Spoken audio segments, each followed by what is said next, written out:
Salams and welcome. Thank you for joining me in part number 80, part number 81 of the Ansari series, where we're looking at the thoughts of Dr. Fazlur Rahman Ansari in the moral and spiritual transformation in Islam, beautifully compiled by Dr. A.K. Abdul Qadir Chogli, and you can get copies of the books from the Ahsan Academy of Research in Springs, Gauteng province in South Africa, or from Shelfcraft from Sutherland Ridge in Pretoria, South Africa.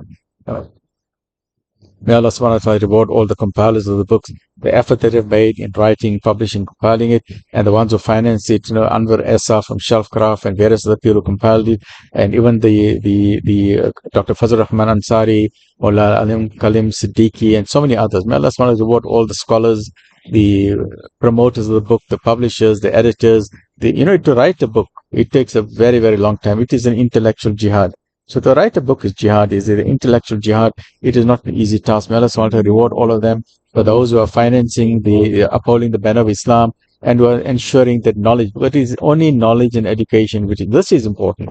This is important. That is why we need to get copies of the Quran, share the copies of the Quran, and books like this must be translated into different languages, whether it's Portuguese, English, Russian, German, various type of languages. So we need to understand what is unity and what are the thoughts facing the Islam. And there's other book that is by Professor Mahdi Creel, I think, Islam to the Modern Mind. You'll get, if you contact Shelfcraft or if you contact the Ahsan Academy of Research, I think they've got about 10 or 15 books in the series. I don't know how many there are on the Ansari series, and some fabulous books there. So please contact them and you will not regret it. That I can tell you. So get copies of those books. Encourage your children to read it. Put it as part of your home library. I think every Muslim should have a home library. This is very important. We as Muslims must have a library at home. Have a library of books. Encourage your children from a young age and take them to the bookshop. Say, what do you like? Do you like this children's story? Jack and Jill went up the hill to fetch a pail of water. Jack fell found and broke his crown, and Jill came tumbling after. Twinkle, twinkle, little stars. Whatever books they like. Get for them coloring books. So get for them a love for learning. Get for them love for knowledge from a young age. Because at a young age, these are called the formative years. So the studies have shown that a child under 5 years, that is the best time where the brain is super advanced. And you can teach the child basically virtually anything. But by the time the child reaches 10 years of age or 15, then there's a process called pruning. If you're not using parts of the brain, that part of the brain will start to shrink. So initially you have like about 200 billion neurons. If you're not going to use it, then you'll end up with about 100 billion neurons. This is known as pruning. But like, for example, if you're going to be a top violinist or if you're going to be a top musician, you need to have a certain way of hearing. An adult cannot learn music. You can learn how to play it, yes, but you'll be tone deaf. Children under the age of 5 years, when you start teaching them how to play the violin or the piano, they will have a certain way of hearing the different tones. They will hear tones that you will never be able to understand, because music is mathematics. The earth is spinning with a sound. The planet Mars is spinning, is causing a music, but you can't hear it. It's called the musical spheres. They are spinning with music. So one day when we are there in the Akhirah, Allah subhanahu wa ta'ala will show us the entire universe. We'll get a shock of our life. We'll see that the stars are not sitting still like when we see them. The stars are spinning and they're making a noise. Zzz, they're spinning like a top.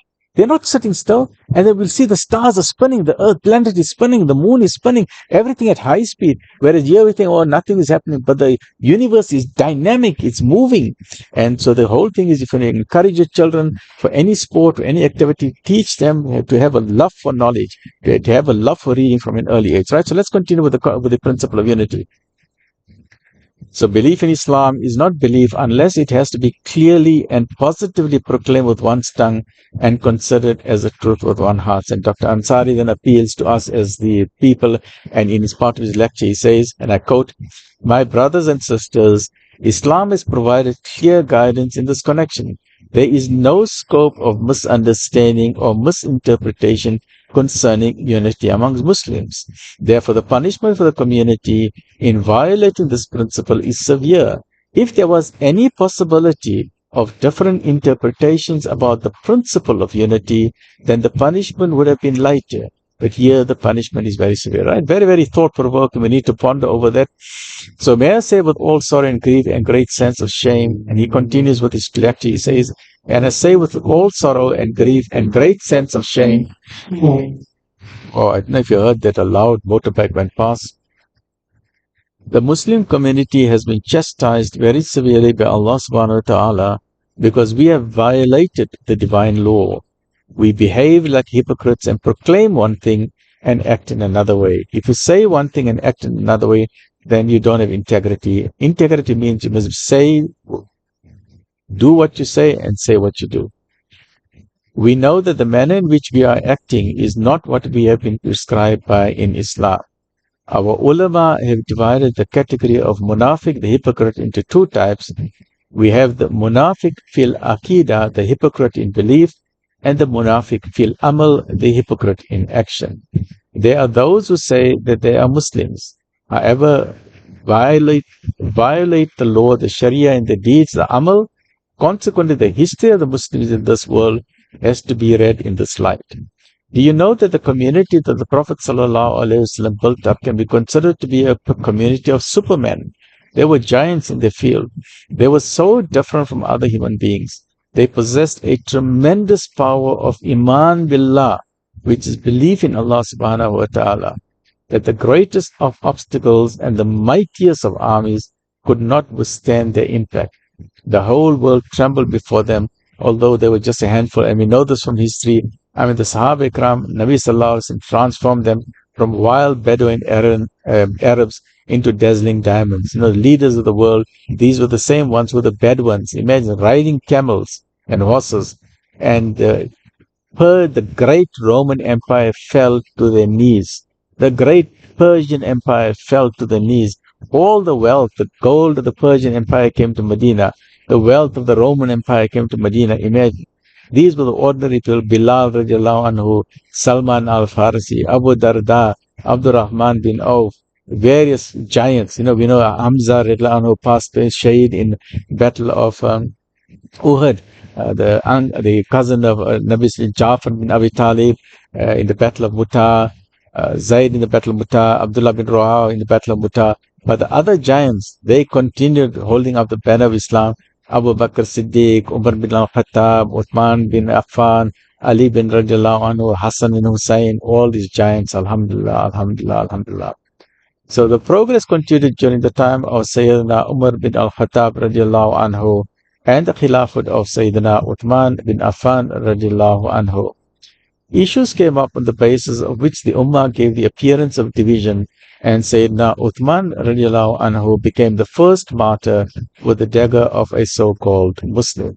Sayyidina Ali radiallahu anhu was also killed and martyred, and Sayyidina Hassan radiallahu anhu was poisoned. Sayyidina Hussein radiallahu anhu and his family were tragically killed at the Battle of Karbala.